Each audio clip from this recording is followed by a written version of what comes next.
At pinarinig ko lang ho yung may nag-forward po sa akin ng jingle na ito. Hindi ko po kilala kung sinong gumawa. Subalit this is initially rather, released doon po sa Machine Sound Waves YouTube channel. So yung sa Machine Sound Waves YouTube channel, marami pong salamat sa inyong ginawang campaign jingle for me. Hindi man tayo magkakilala, yung inyo pong effort is very much appreciated. And good evening to everyone at sa ating mga Filipino-Chinese, Kung Hei Fat Choi, Happy Chinese New Year to all of you. Ako ho ay nakikiisa sa inyong pagdiriwang ng Chinese New Year. Sa aking mga kaibigan na Chinoy dito sa Pilipinas at sa ibang bansa, especially in Hong Kong. At maligayang bagong taon po na ginagawa ninyong pagdiriwang simula pa kagabi at ngayong hanggang 12 midnight po. So Happy New Year sa atin. And balik po tayo ulit dito sa ating live. Alam ho ninyo, ako'y umikot din sa ilang bahagi ng Region 10, kaya tayo ay na-busy. But I know, live naman po, nako-cover ng live ng third floor studio, yung ating mga binibisitang lugar. So maraming salamat, third floor studio. Ngayon po ay pag-usapan pa rin natin. Ano pa nga ba kundi ang napakainit at painit na issue ng budget at yung aming pong final na petisyon ni Congressman Sid Ungab ng 3rd District po ng Davao, yung aming petisyon na humihiling sa Korte Suprema na ideklara na walang bisa, null and void, and to set aside and declare as unconstitutional the 2025 national budget dahil nga dito sa panay blankong bicameral conference committee report na pasado, ratipikado, pirmado at inihain sa Bills and Index section ng House of Representatives. Pag-usapan po natin isa-isa at batiin ko lang ho yung iba ha. Si Aunt Onyu Lodi, one of my soon senator na iboto ko, maraming salamat. Kay Edward Pableo, kay Emilita D. Reyes, kay Dulce Ramos Torres, kay Clifton Olaso Guemo, kay mabilis dito sa mabilis ho dito sa TikTok, ang hirap habulin. Kay Bebot just joined, si Green joined, si Dudong like the live, maraming salamat. Kay Ralph Zapanta, kay Gorgio, kay Merch Mania, kay pasensya na kayo, mabilis na si JJ, si Lou, si Van, si Dang, kay Merch Mania uli, at sa dito naman sa isa nating page kay Rico Bonaobra, at kay Jacqueline Aparan 8. Good evening po, Sir Attorney Vic Rodriguez. Happy Chinese New Year po from Davao de Oro. Happy Chinese New Year din. Kay Girad at 18. Good evening, Attorney Vic. Watching from Melbourne, Australia. Magandang gabi sa inyo dyan sa Australia. Of course, kay Merch Mania. Nabati ko na ho kayan kanina. Maraming salamat. Kay Tanya Dor, Biyaherong Taho. Kay Jesse Boy, maraming salamat Jesse Boy sa pagsubaybay ha. Mag-subscribe ka rin dito sa aking page at welcome ka rito. Kay JC Shop Center, kay Dels, kay Geski, kay Starsky Chase. Anyway, babatiin pa ho natin yung iba mamaya. So pag-usapan po natin yung inihain naming kaso sa Korte Suprema. Ito po yun, yung aming petition for certiorari and prohibition. Final po namin ito nung Monday.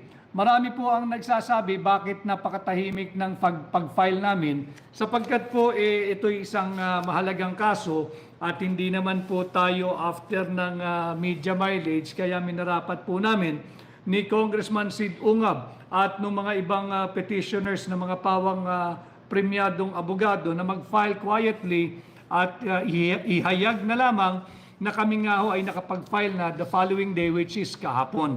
So ito po yung kopya ng aming final nung Monday na petisyon sa Korte Suprema. Petition for certiorari and prohibition. Ito po yan.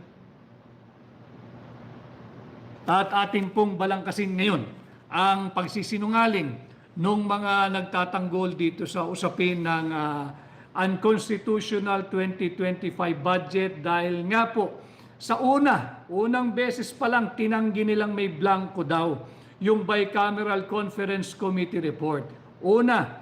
Tinanggi nila na wala raw pong blanco, walang illegal sa proseso at walang unconstitutionality na naganap doon sa pagpasa ng General Appropriations Act na siya na nga po ngayon ay batas na. Unahin po muna natin, ito po yung kopya ng Conference Committee report. Makikita po natin, para po it's a bit of a lecture, pilitin natin pasimplihin, ito po yung pagpapatunay na na-file po ito sa Bills and Index Service ng House of Representatives. At ang final po nila, ito po yung title.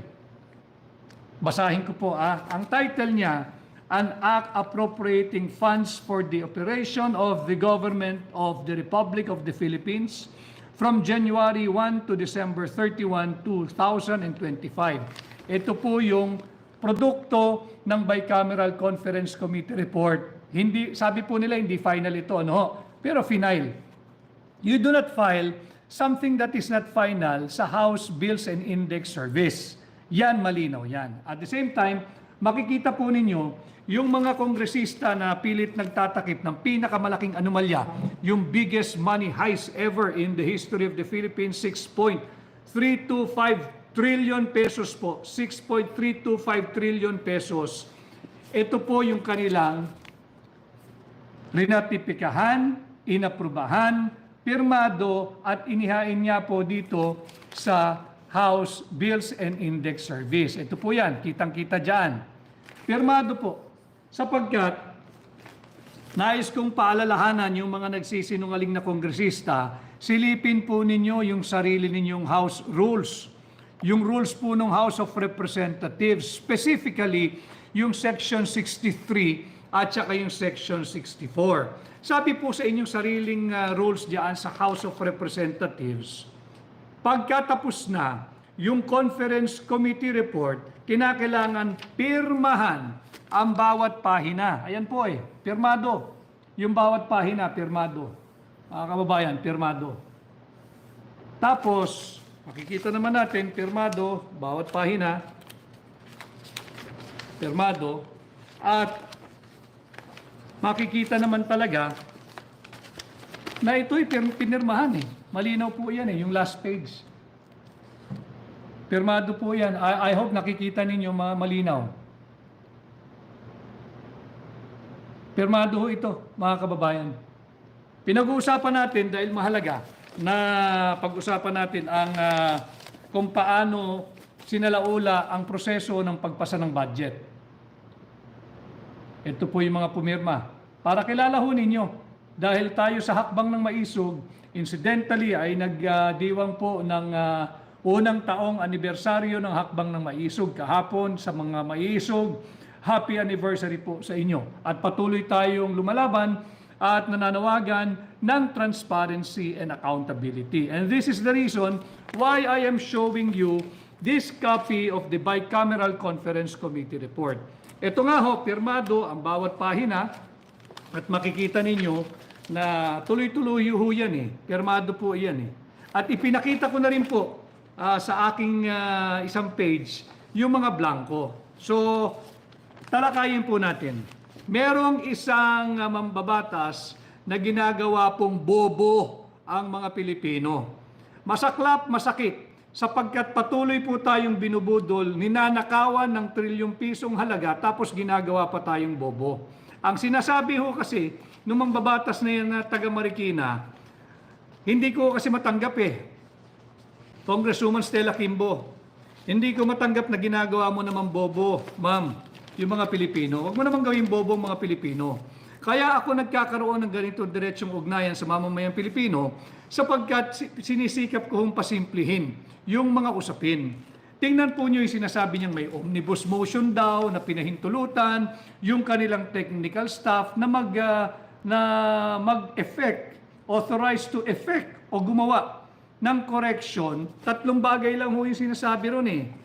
Binigyan nila ng otoridad na gumawa ng correction sa typographical, grammatical, and or printing error. Malinaw po yan. Ito po yung sinasabi niya. Tama siya. Oh.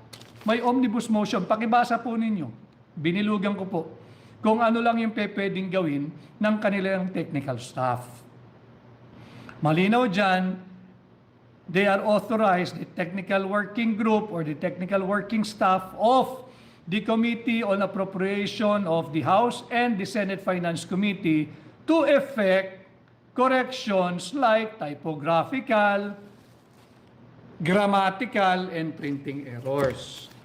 Tanungin kita, Congresswoman Kimbo, typographical ba yung blanco na may tuturing? Typographical ba yan? Grammatical ba yan? Printing error lang ba yan?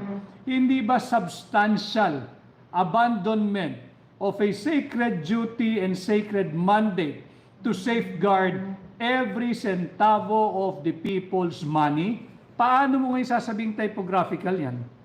Paano mo ngayon sasabihin grammatical yan? At paano mo sasabihin printing error yan? Isang pahina pa lang ho yan. Yung succeeding pages po natin, magpapakita. Napakita ko naman pero para lang sa ating diskurso ngayong gabi. Para lang ho patunayan natin na kung talaga nagsisinungaling itong mga ito. Ito ho. Typographical ba yan? Pakibasa po ninyo. Pakibasa po ninyo. Pati yung mga trolls at yung mga bashers, welcome po kayo sa aking pahina para bibigyan ko po ng linaw ang inyong kakitiran ng pag-iisip. At dito ho kayo manood sa aking pahina at dito may mapapala kayo at may matututunan kayo every time I go live. Yan po. Kahit po nagpapabayad kayo sa inyong mga principal, sige na lang, libre ho kayo rito, libre lecture dito para man tumalas-talas kayo at meron namang mapala ang lipunan sa inyo. So ito ho yan. Matatawag nyo ho bang typographical, grammatical, or printing error? This is just 3 of the 13 pages showing the 28 line items na iniwang blanco. Ano ho ngayon ang implikasyon nun? Bakit tayo nagsampa ng kaso? Kagaya po nung aking previous live, sinabi ko na po sa inyo na yung kahalagahan ng Bicameral Conference Committee Report, ito po ay mahalaga sapagkat itong pundasyon. Ito ang basihan doon sa tinatawag nating GAB, yung General Appropriations Bill. Ito po yung naging basihan kasi final po nila Pagkatapos po nitong Bicameral Conference Committee, magiging General Appropriations Bill ang tawag po rito. Printing na lang po ito. Wala na hong gagawin dapat dito. Printing na lang. Printing na lang, ililimbag na lang into a GAB form, yung General Appropriations Bill. At yung General Appropriations Bill na yan po yung trinatransmit sa tanggapan ng Pangulo ng Republika ng Pilipinas. Kaya aking lilinawin at muling mariing itatanggi yung una nang nagsabi na fake news daw na may blanco sa GAA. Tama po, fake news ang Malacanang nung sinabi nilang may blanco sa GAA. Dahil wala po kaming sinasabing GAA. Ang blanco naririto sa primary document na tinatawag Bicameral Conference Committee Report.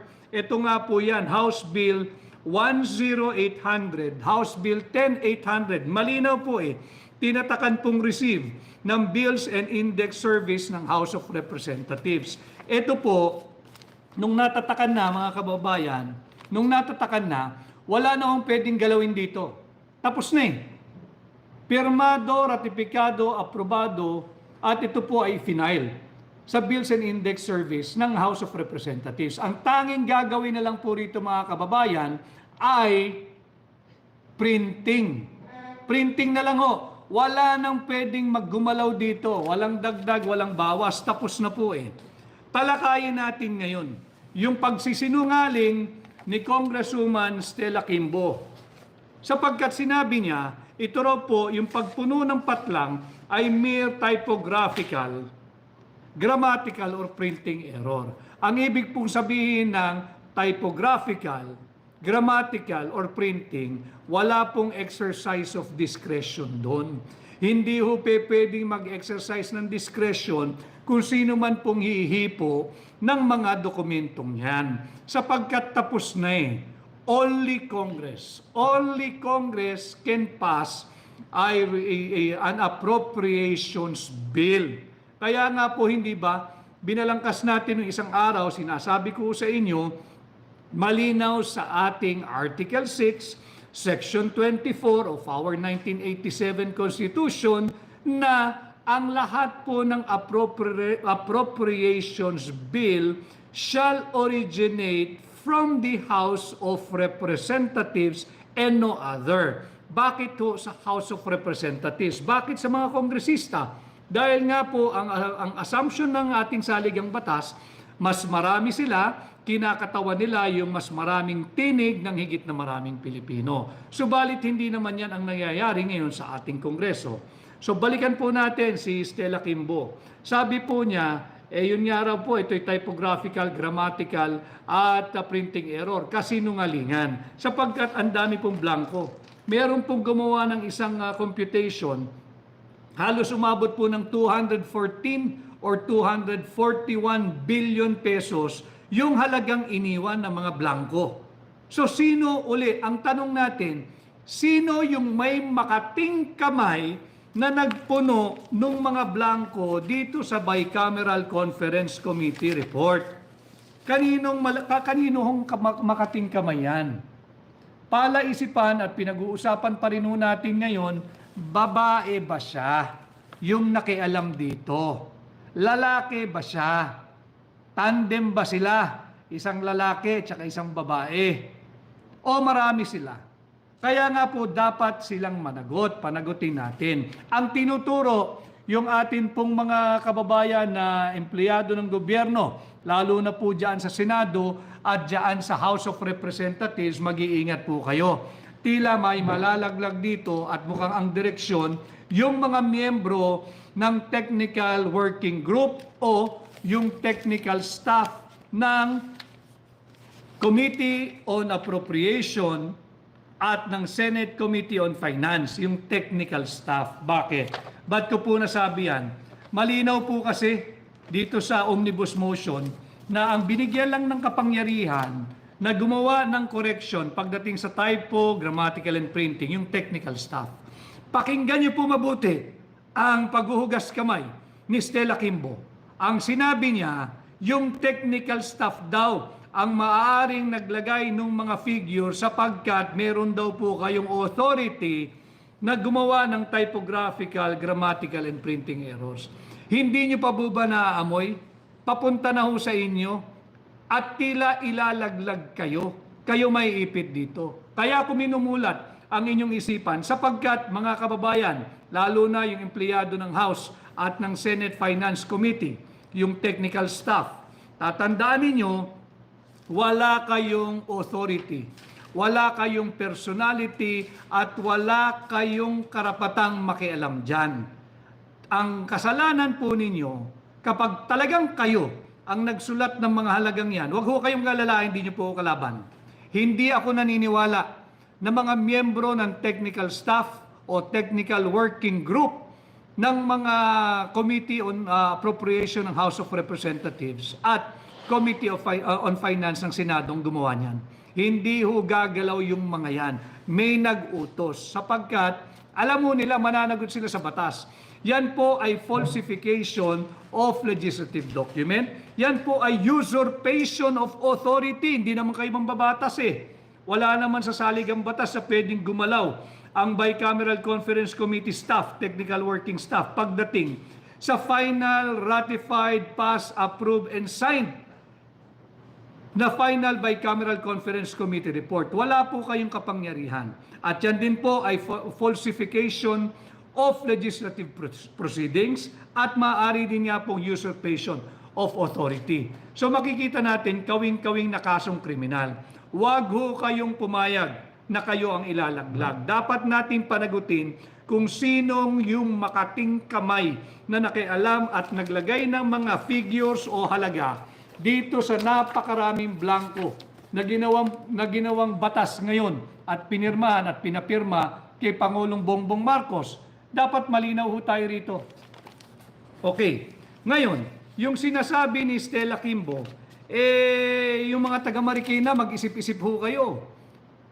Kung ganitong uri ang nag-a-apply sa inyong aplikante bilang mayor, delikado po kayo. Mauubos ang pera ng Marikina.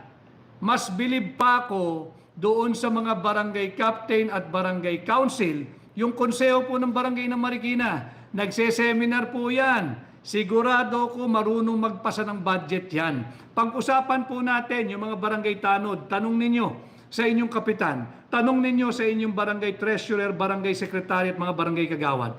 They are very good and they are very prudent and they are very mindful of the law on how to properly pass their annual barangay budget. Hindi kagaya ng pagsisinungaling nito ni Stella Kimbo.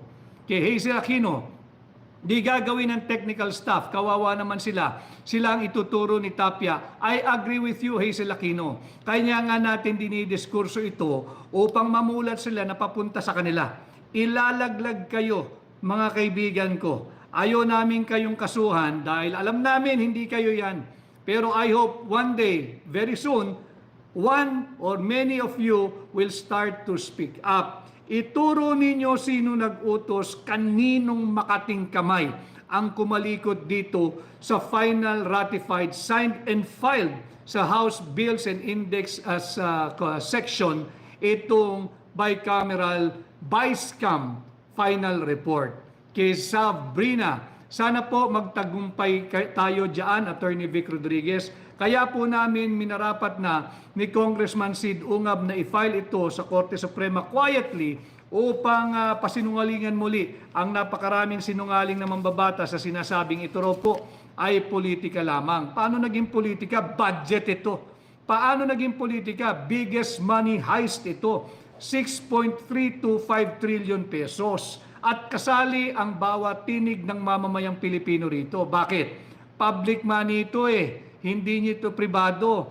Kung ito ay pribadong pera lamang ng inyong kumpanya, hindi kami makikialam. Di ubusin ninyo, gastusin ninyo, lustayin ninyo. Pero wag ang pera naming mga Pilipino. Balik po ako kay Winnie Paran. Ubus na kaban ng bayan, kailan patatapusin kung kailan wala na lahat, ninanakaw na lahat. Tama po yun, ninanakaw na lahat, tutuloy din tayo dyan na Winnie Paran. Hindi lang po ni pera ninanakaw, hindi lang po perang ninanakaw nila, pati po ang posisyon ng Vice President ay pilit nilang ninanakaw kay Vice President Inday Sara Duterte. Huwag po tayong pumayag, tutuloy po tayo at pag-uusapan natin yan mamaya. Kay Brad Stanislao, happy first anniversary, hakbang ng maisog. Kay Ellie G. Marson, correct po sir, salamat. Kay Thelma Woodman, napakaraming berdeng puso. Maraming salamat, Thelma. Kay Lee Lesta, attorney, pa-explain po uli ng corruption na may, tama po ba, ibababa nyo sa 10 million yung basihan?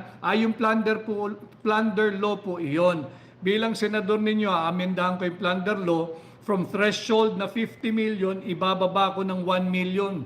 Dahil sa ginawa nila rito sa ating budget, malaki na po yung 10 million. 1 million lang. 1 million at pag nagawa na po natin yan, sususugan ko pa po ng isang panukalang batas na ibalik ang death penalty sa lahat ng magnanakaw ng pera nating mga Pilipino. Yan po yung aking gagawin bilang senador ninyo. Kaya Evelyn Pedersen, bakit daw hindi sinali ni Attorney Vic si BBM sa kaso? Sana daw sinali na. Sabi ni Attorney, yung aking panyero, alam mo ninyo, panyero, hindi mo talagang ganon, ang dinedemanda lamang ay yung executive secretary. Hindi naman dinedemandang personal, kundi impleaded party. Sapagkat meron pong immunity ang nakaupong Pangulo habang siya ay presidente. Yan po ang paliwanag. At kaya hindi siya dinedemanda, in effect, nakademanda po siya dahil he is acting through his executive secretary. Kaya impleaded yung executive secretary. Procedural po ito sa batas. So anyway, balik po tayo. Wala pong authority yung mga miyembro ng technical working group o technical staff ng House of Representatives Committee on Appropriation. Wala pong authority ang mga staff ng Finance Committee ng Senado. Kaya hindi po paaaring sila ang may makating kamay na gumawa at gumalaw ng ating budget. Paliwanag ko pa po ng mas maigi at mas mababaw. Yung mga kapatid nating Tricycle Operators and Drivers Association, yung TODA, yung mga driver po ng tricycle, kahit po yung mga driver ng jeepney, yung ating mga kasama sa masa, yung Jeepney Operators and Drivers Association, yung Tricycle Operators and Drivers Association, meron po kayong koleksyon, hindi ho ba, sa inyong association? Nagtutulong-tulong kayo, nag-aambag-ambag kayo. Gumagawa din kayo ng budget ninyo for the year. Alam na alam nyo kung paano gumawa ng budget, wag ho kayong gagaya kay Stella Kimbo. Walang blanco sa inyong budget. Imagine ninyo itong ating mga kaibigan sa TODA at sa mga Jeepney Operators Drivers Association.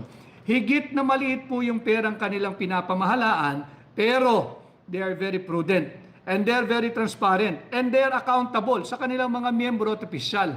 Hindi pwedeng may blanco budgeting yan. Sasabit yan, mag-aaway-away yan. Itaas po natin ng kaunti. Doon sa mga paluwagan, yung paluwagan, uso ito sa opisina Minsan yung ibang eskwelahan may paluwagan din Lahat po ng koleksyon nakalista. Lahat doon ng nagbibigay ng contribution sa paluwagan nakalista. Para nang sa ganun, sa araw na sasahod na kung sino man yung number 1, 2, or 3, buo po yung kanyang sasahurin. Meron silang proper accounting. Walang kasali sa paluwagan na papayag na merong blankong miyembro na hindi nagko-contribute o kaya hindi mo alam magkano kinontribute o kung kailan nag-contribute. Yan po ang tamang budgeting. Ganon din po sa elementary. Kaya nga nag-e-elect tayo ng treasurer sa high school, sa college. Kaya po tayo may class officers at treasurer.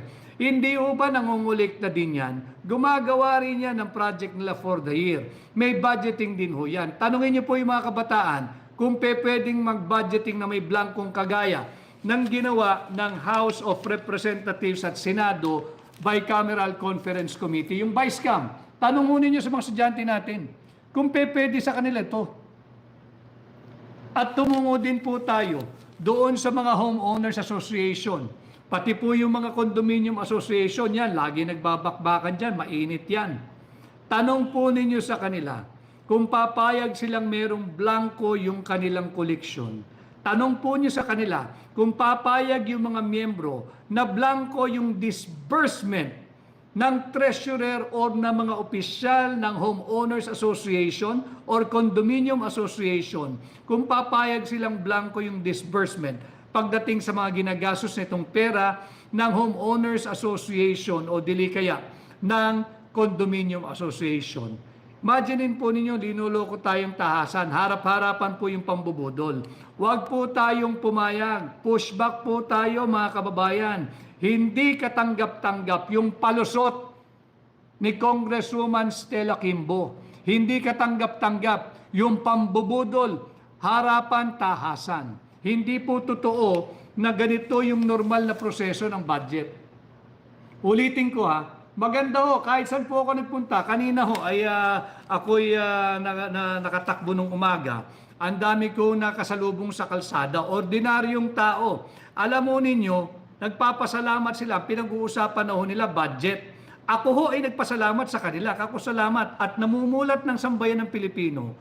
Yung dating hindi pinag-uusapan dahil parang nalalaliman o nalulunod sa topic ng budget, pinag-uusapan na Kaya po tayo may ganitong uri ng diretsang pakikipag-ugnayan po sa inyo at sinisikap ko in my own way na pasimplihin ang usapin para nang sa ganoon ay lalo po niyong maintindihan yung mga bagay na patuloy tayong binubudol ng Marcos administration. Panagutin po natin sila dahil krimen po ito.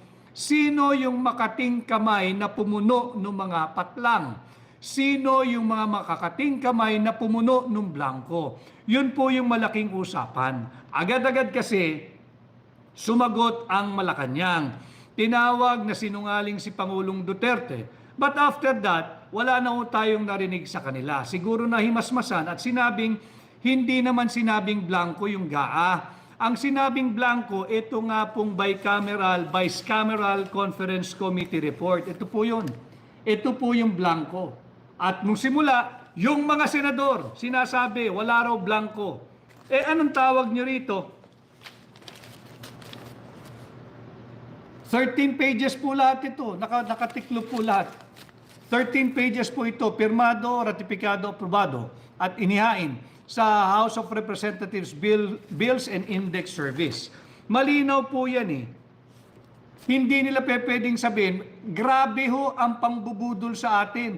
Mga senador na ito mga senador na ho ito. At yung mga kongresista, wala raw hong blanco. Nung unang araw na sumabog itong napakalaking anomalya, bandang uli, gina-justify na po nila.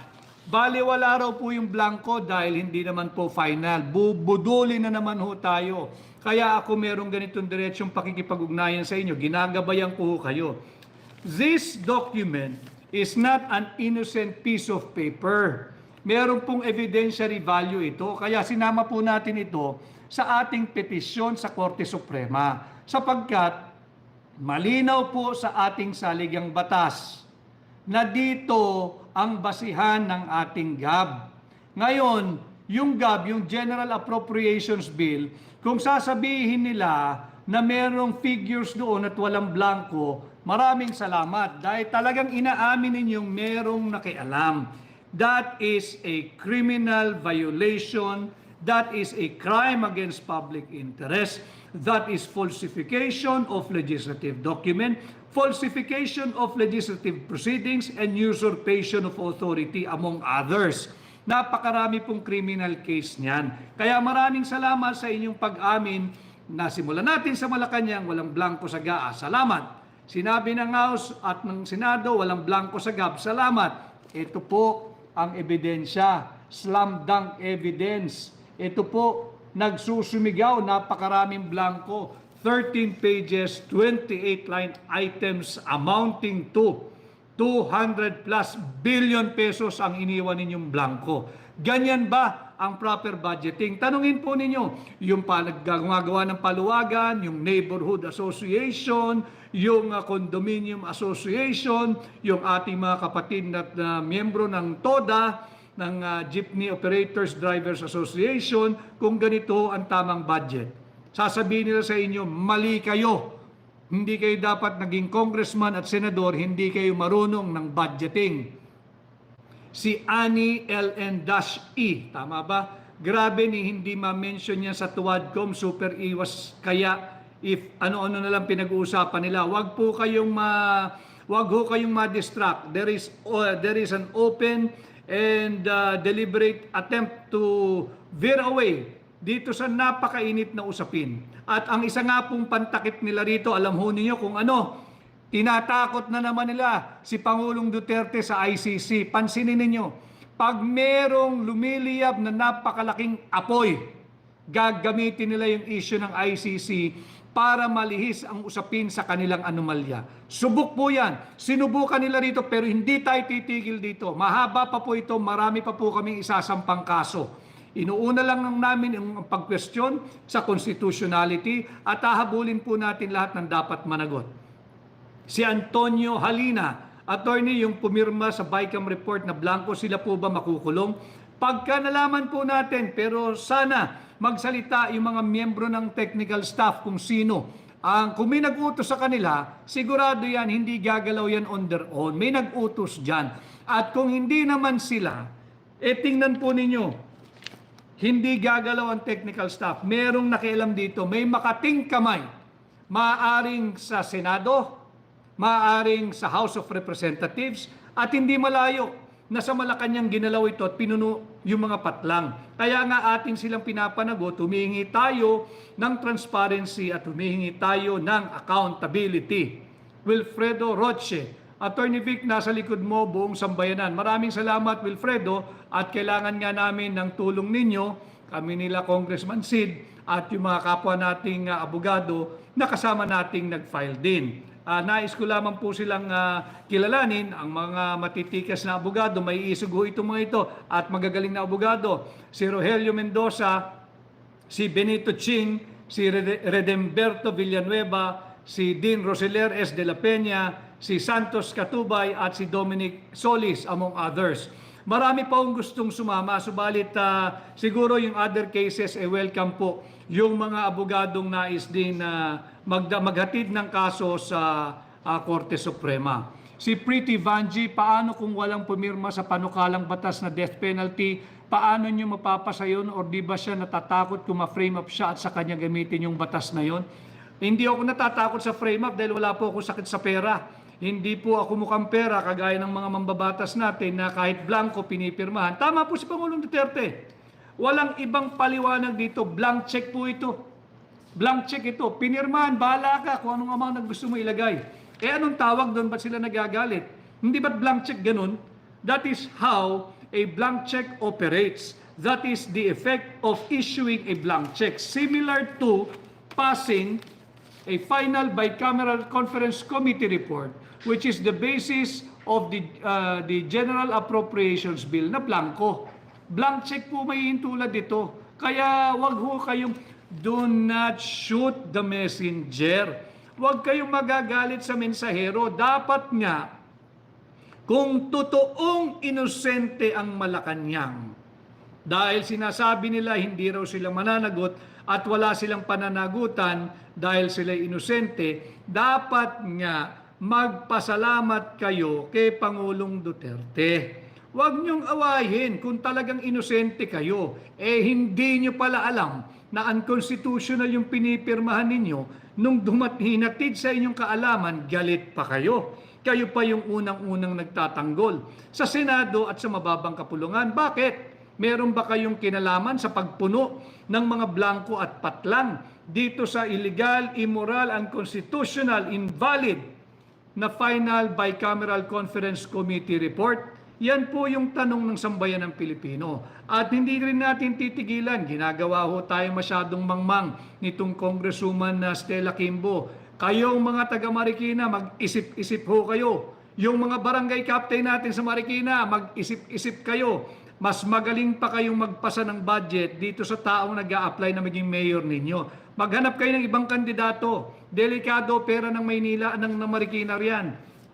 Sayang naman yung pagiging prudent at masinop sa financing at sa budgeting ni Mayor Marcy Chodoro. Kung isang hindi marunong sa budget ang ilalagay ninyong mayor, maghanap po kayo ng iba riyan. Huwag itong si Stella. Ginagawa pong mangmang ang mga Pilipino. Yun lang naman po ang punto ko rito. Wala namang masamang manahimik ka na lang kagaya ng mga unang araw mo. Abay, nung nagpa-interview ka, babaliktarin mo pa. Gagawin mong mangmang ang mga Pilipino. Mahiya ka naman. Hindi kami papayag hanggat meron pang hakbang ng maisog, aming itutuwid ang inyong pagmamalabis. So yan po malinaw sa atin. Tingnan po ninyo yung mga mambabata. Sinasabi na ito rin po'y politika lamang at para daw po pagka nagkaroon ng TRO, isa pang kasinungalingan pag daw po nagka-TRO, kaya gusto naming mapasang tabi itong 2025 budget. Tingnan po ninyo mga kababayan, makinig kayo rito, importante ito.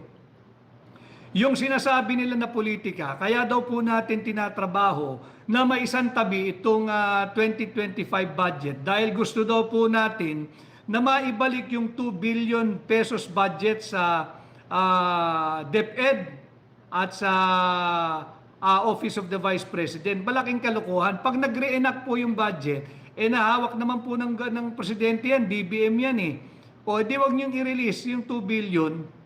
Ganun lang kasimple. Ito po ay panglilihis. At isa pa hong panglilihis, meron po silang ginagawa, gagawing rally. Yung rally po ay impeach Vice President Inday Sara Duterte. Isang malaking kalokohan ng mga taong ito na bahagi na rin naman talaga ng administrasyon ni Bongbong Marcos. Bakit hindi kayo nagsasalita tungkol dito sa biggest money heist? Ninanakaw 6.325 trillion pesos nating mga Pilipino. Bakit kayo bulag, pipi at bingi na rin? Natapalan na rin ba kayo? Ito ang tanong natin, yung mga magrarally, anong impeach Inday? Dapat ang sinisigaw ninyo, impeach Marcos, impeach Bongbong. Yan ang dapat sinisigaw ninyo. Sinisigaw nyo yung, kung nagkasala, sampa ng kaso, 125 million pesos, nalalakihan kayo. Ano palang tawag nyo rito? Baka naman bahagi kayo dito sa mga blanco. Baka naman meron ding parating sa inyo. Baka meron din kayong particular dito sa 2025 budget. Bakit nga hanggang ngayon, yan ang sinisigaw ninyo? Yung mga elitista rin ho kasi yung mga yan eh. Yung grupong yan, bakit hindi kayo nagsasalita tungkol dito sa unconstitutional budget? 2 linggo na pong tumatakbo ang istoryang ito. Kayo'y mistulang bulag, pipi at bingi pa rin. Tahimik na tahimik, nakakabingi ang inyong katahimikan. Pero bukod dyan, nakakadiri at wala kayong paninindigan. Linoloko ninyo ang sambayan ng Pilipino. Ang isigaw ninyo, impeach Bongbong. O dili kaya, kung dinahin ninyo itong mga senador at mambabatas na nagpasa at patuloy na binubudol ang mamamayang Pilipino. Napapag-iwanan na kayo, napapaghalata po kayo, iba ang inyong intensyon. At yung mga kababayan natin, wag ho kayong sumama riyan, pambubudol po iyan, kitang-kita naman. Ninanakaw na, trilyon-trilyon pisong pera natin, iba pa rin na sinisigaw nila, hindi nila kinukundina. At punta rin tayo doon sa miyembro ng Makabayan Black, wag din ho tayo magpapabudol doon. Nakita ko po yung record ng botohan diyan sa pagpasa nitong pag-ratify nito sa House of Representatives. Bumoto po sila, hindi naman sila nag-object. Hindi po sila nag-object. Alam nila ito at ang palusot, hindi raw nakita yung blanco. Paano mo makikita blanco kung natapalan ka na rin? Bulag, pipi at bingi. Bakit nga naman hindi? 6.325 trillion, makikita mo yung karakter ng ating mga mambabatas sa ngayon. Alam mo ninyo, may isang aral ako na natutunan sa aking ninuno. At ibahagi ko lang dahil marami hong nakikinig at nanonood hong mga kabataan din pala sa akin. Ang dami ko hong nakaharap na sinasabi sila yung followers ko din. Alam mo ninyo, yung isang bagay na mahalagang natutunan ko, sabi po ng aking ninuno, when you lose money, you do not lose anything. Walang nawala sa iyo kung nawalan ka ng pera. When you lose your health, you lose something. Siyempre, kalusugan po yan eh. But when you lose your character, you lose everything. Yan po ang mahalaga. Higit pong mahalaga ang pagkatao dapat nating lahat kesa sa kung magkano tumataginting na kwartang ninakaw naman at nanakawin sa ating mga Pilipino. Kay Rino or Rhino Conde, Attorney Vic, sino ang nag-print ng 2025 budget bill? Ang nagpiprint po, trabaho po yan ng House of Representatives. Ang printing ng ating GAB o General Appropriations Bill sa House po yan. Yun nga po ang reckoning point. Basta't na-file na po ito at ito po i-file. May ebidensya naman kitang-kita filed. Pagka-file po nito, wala na akong pwedeng galawin. Hindi na, sagrado na po ito. Hindi mo na pwedeng galawin, kahit sino, hindi na po pwedeng galawin ito. Dahil ang next step po rito, printing na lamang. Printing na lang, paglimbag na lamang. Hindi po pwedeng galawin ito. Kaya mali yung sinasabi nila na walang blanco sa GAB. O di mabuti inamin yung walang blanco sa GAB. Sabihin ninyo, sino, kaninong authority, at bakit nagkaroon ng halaga or amount yung GAB. Yan po yung ating pag-usapan. Kay Baby Mira, maraming salamat, Attorney Vic Rodriguez. Marami kaming nalalaman sa iyo. Sa iyo ang boto namin, Family and Friends for Senator. Marami pong salamat, Baby Mira. At ulitin ko, sinisikap ko pong pasimple ng usapan. At ako ho ay minsan ding naglingkod bilang barangay captain at dito sa Lungsod Quezon. Nais kong batiin lahat ng ating barangay captain na nakasama sa lahat ng bahagi ng Pilipinas. Alam mo ninyo, saludo ko sa inyo. Sapagkat marunong ho kayo magpasa ng tamang budget. Tanungin po ninyo, Ang lahat ng barangay officials, marunong po sila magpasa ng budget. At walang matinong barangay official ang magsasabi na yung kanilang konseho pag nagpapasa ng budget, blanco. Bawal po yan. Bawal na bawal yan. Makukulong po kayo dyan. Kaya sinisikap ng mga barangay council na merong halaga kada item.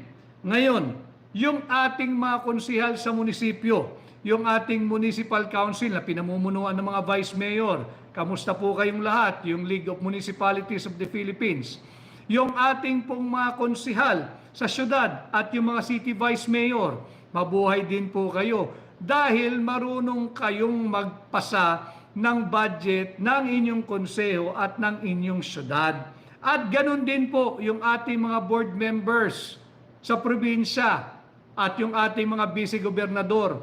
Congratulations, mabuhay po kayo dahil kayo ay marunong magpasa ng tamang budget. Huwag ho kayong makikinig kay Stella Kimbo, makukulong po kayo. Hindi po marunong yun at marunong po yung mambudol. Kita naman ninyo, huli na, bistado na, pinagtatakpan pa. Pati yung mga senador, kaya nga po sabi namin ni Congressman Sid Ungab, yung mga senador na pumirma, at yung mambabatas sa pumirma rito, hindi nagsasalita, kasabwat po yan. Kasabwat po yan. Paliwanag nila bakit sila pumirma, blanco. May isang senador na unang-unang lumabas at nagpapaliwanag pa na hinayaan daw niya yung kanyang mga staff na sila nang bahala. Yung po'y pag-amin. Pag-amin po yun. Yan po'y falsification of legislative document. Sasabit ka riyan. At yung mga staff mo, huwag mo namang ilaglag. Trabaho mo yan, ikaw ang senador eh. Ulitin ko, i-demote mo yung sarili mo, ikaw ang maging staff. At i-promote mo yung staff mo na inutusan mo maglagay ng halaga at mag-aproba at mag-exercise ng kanyang discretion. Siya ang gawin mong senador. Umalis ka riyan, hindi ka bagay riyan. Bakit pagka-hearing kay Alice Guo, pati kung saan nag-aral si Alice Guo, alam mo, bakit yung mga school record, birth certificate ng mga ninuno ni Alice Guo, nasa liksik mo, bakit pagdating sa trilyong pisong budget, bulag, pipi, bingi ka, pirma ka lang ng pirma? Yan ang ipaliwanag mo. Yan ang ipaliwanag mo. Huwag ka magtago doon sa yung staff mo ang inutusan mo. Hindi trabaho ng staff mo yan. Hindi naman sila sumasahod ng kagaya ng sahod mo eh. Wala naman silang pork barrel na kagaya mo eh. Wala naman silang AIX at AKAP na katulad mo eh. So yan ang dapat mong ipaliwanag. So yan po yung ating pinag-uusapan. Kay Warlita de la Cruz, mabuhay ka Warlita. Thank you Attorney Vic Rodriguez, ikaw ang tunay na maisog laban sa mga buhaya, kaya proud to support you for Senator. Maraming salamat Warlita. At kay Jonathan Santiago Halbuna, si Jay, happy anniversary maisog, mabuhay at salamat. Number 56, Attorney Vic Rodriguez. Tama po yun. Number 56 po tayo. Kalimutan nyo na po yung dati nating numero. Ayoko nang banggitin. Baka magkaligaw-ligaw pa tayo. Number 56 lang po. 56. 56, number 56 po sa balota. So yan po yung ating mahalagang pinagtutuunan po ngayon ng panahon. Yung mga technical staff ng mga senador at kongresista, mag-iingat po kayo. Mag-iingat po kayo, mahal ko po kayo, mukhang ilalaglag kayo. Papunta po sa inyong kwento at sinasabing kayo ang naglagay ng mga halaga. Huwag po kayong pumayag, makakasuhan po kayo. May magkakaso po sa inyo. Matter of time. Pag tinuro kayo, kakasuhan kayo. I suggest kayo na po, marami namang avenue kung paano ho makipag-ugnayan sa akin. Poprotektahan ko po ang inyong identity. Huwag po kayong pumayag na kayo ang ilalaglag at iiwan sa ere ng mga tiwali na mambabatas, senador at kongresista. At alam naman din ho natin na marunong din magpasa ng budget ang judiciary, yung judicial department ng ating gobyerno, yung Korte Suprema. Marunong po magpasa ng budget yan. Alam nila at wala sa tanang buhay ng kasaysayan ng Korte Suprema na sila po ay nagsumite ng isang budget na blanco. Alam ito, nakakatiyak ako. Alam ng ating mga justices sa Korte Suprema na didinig ng petisyong ito. Alam nila ang tamang proseso ng pagpasa ng budget. Kaya hindi mo sila mabubudol, Congressman Stella Kimbo. Pinatatawag nyo rin sila, nagde-defend din sila ng budget nila. Alam nila kung paano magpasa ng tamang budget. Alam nila kung paano yung tama, legal at constitutional na proseso sa pagpasa ng budget.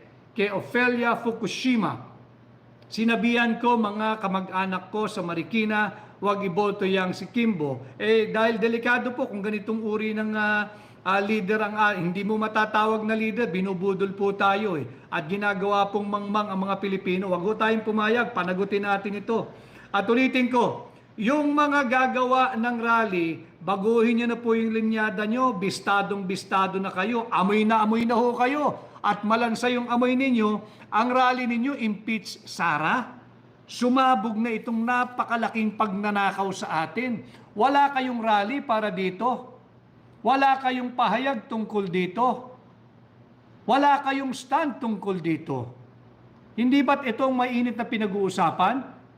Huwag kayong umiwas. Anyway, kahit kayo umiwas, alam na ho ng sambayan ng Pilipino kung sino-sino ang nasa likod ng mga grupong ito. Sama din naman dyan, nagsama-sama na sila, yung dilaw, yung pinklaw, at yung pula, magkakasama po sila, at kitang-kita na pinagtatakpan ang napakalaking isyong ito. Maanumalyang budget, the most corrupt budget ever of the Republic of the Philippines. Ito po yun, yung 2025 budget po ng ating bansa. Dahil sinalaula ang proseso, winalanghiya ang mamamayang Pilipino, iniinsulto ang karunungan at katalinuhan nating mga Pilipino, ginagawa tayong mangmang ni Stella Kimbo. Huwag ho tayong pumayag. Hindi lang po siya, kaya lang siya yung very vocal at siya po kasi ngayon ang chairman ng Committee on Appropriation sapagkat siya yung nagbigay ng pahayag na ito po'y typographical, grammatical, or printing error. Paliwanag mo kung paano naging typographical, printing, or grammatical error ito mga blanco. Ang dami nito. Daang bilyong pisong halaga. Paano naging... Tingnan ninyo. Paano naging grammatical yan? Paano naging printing? Paano naging typographical? Kaya nga po yung aking simpleng paliwanag. Yung 1 plus 1, pag tinanong mo sa bata, 2. Yung 2 plus 2, pag tinanong mo sa bata, tiyak yan, sasagutin ka niyan, 4. Pero yung 3 plus blank, hindi po nila kayang sagutin. Pero, nasagot po ng mga senador at mambabatas na pumirma dito sa Bicameral Conference Committee Report. Ganyan po kahenyo. Ganun po kahenyo sa pambubudol. Hindi po henyo sa math. Henyo sa pambubudol. Subalit, hindi po kayo magtatagumpay sapagkat nagmamatsyag ang mamamayang Pilipino sa pangunguna ng hakbang ng maisog. Kaya nga po sinasabi ko, atin pong pinamumunuan ang tunay at maisog na oposisyon. Atin pong sinisimulan yung war on corruption at bilang senador ninyo, aking agad ipapanukala na amyendahan ang plunder law. Ibaba natin yung threshold from 50 million, ngayon 1 million na lang. Bakit? I am more convinced, now more than ever, we have to bring it down to 1 million sapagkat kitang-kita kung paano tayo ginagawang mangmang, paano tayo tahasan at harapang binubudol. At pag naibalik po natin sa 1 million pesos threshold yung plunder law, ipapanukala kong ibalik ang death penalty bilang kaparusahan sa lahat ng magnanakaw sa gobyerno. Pati po lahat ng taong gobyerno na papatong, makikialam, magpoprotekta, magtutulak, magsusulong at magpapalawak ng iligal na droga na sumisira at sisira sa ating mga pamilya at sa ating mga kabataan. Ito po yung ating sinusulong bilang senador ninyo, number 56 po sa balota. So yan po ang ating pinag-uusapan, tuloy-tuloy po ito. At Flash TV, maraming salamat Flash TV at sa DWIC sa pag-imbita sa akin kagabi kay Tatay Rani, Konsehal Rani Ludovica, mabuhay ka. Isa kang tunay na kaibigan, marunong yan. Konsehal ng Lungsod Quezon, yan, tanungin ninyo. nung pagdating sa budget, alam niya, hindi pwedeng may blanco yung ating panukalang budget. Kalokohan, pangbubudol, yung paliwanag na ibinibigay sa atin ng mga miyembro ng House of Representatives at ng Senado. Huwag po nating palagpasin ang isyong ito at ginagabayan ko rin, hindi po kasali ang hakbang ng maisog doon sa gagawing pagkilos o rally. Yun po'y bahagi ng pangbubudol. Linilihis po nila ang usapin dito sa pinakamaanumalyang budget. Ito po ang matinding usapin, hindi po yung rally na gagawin nila na impeach VP Sara. Hindi po yun. Ito po ang pinag-uusapan at higit na gustong malaman ng sambayan ng Pilipino. So marami pong salamat. Bati lang tayo kay Nabi Verona Pineda. Ihatid natin sa Senado, may alam, lawyer, paninindigan, maisog. Salamat. Kay Felix Almendras, iboboto ka namin, Attorney Vic from Cebu, #victory and Green Heart. Kay Cecilia Gradian, watching from Japan. Kay Ronnie Regala, Autam Vlogs, nakalista ka na sa pamilya ko, Sir Attorney Vic. Kasama lahat ng iniendorso ni Tatay Digong. Salamat po. Marami pong salamat din. So muli po, magkita-kita tayo bukas siguro at pag-usapan pa rin natin ang budget. Ako po muli, ang inyong kaibigan, Attorney Vic Rodriguez, number 56 sa balota. Akin pong pinasisimple ang may hirap na usapin para kayo po ay makasali o meron dito Hermes Kimbo. Tama po yan. At marami-raming pambili ito pagka pinalusot natin. So maraming pong salamat. Magsama-sama po tayo, magkaisa tayo. Labanan natin at tutulan natin ang patuloy na pambubudol na dinaranas natin sa ilalim ng Marcos administration. Huwag po tayong pumayag, labanan natin itong immoral, illegal, unconstitutional 2025 budget. At nakakasiguro ko, marunong pong magpasa ng tamang budget ang mga miyembro ng Korte Suprema at yung mga miyembro ng Judicial Department. Alam po nila na bawal magpasa ng budget na blanco kahit isang sentimo. Bawal po iyan, illegal po iyan, kriminal po iyan. So maraming salamat, magkita-kita po muli tayo at bukas pag-usapan uli pa rin natin. Walang iba kundi itong budget. Kung may tanong po kayo, feel free to ask at babasahin po natin yan. Muli, ngayon po 2025, posible ang pagbabago pag kayo ay naghatid ng bago sa Senado. Magkaisa tayo. Ako po muli, number 56 sa balota, Attorney Vic Rodriguez, Pilipino, abogado, maisog.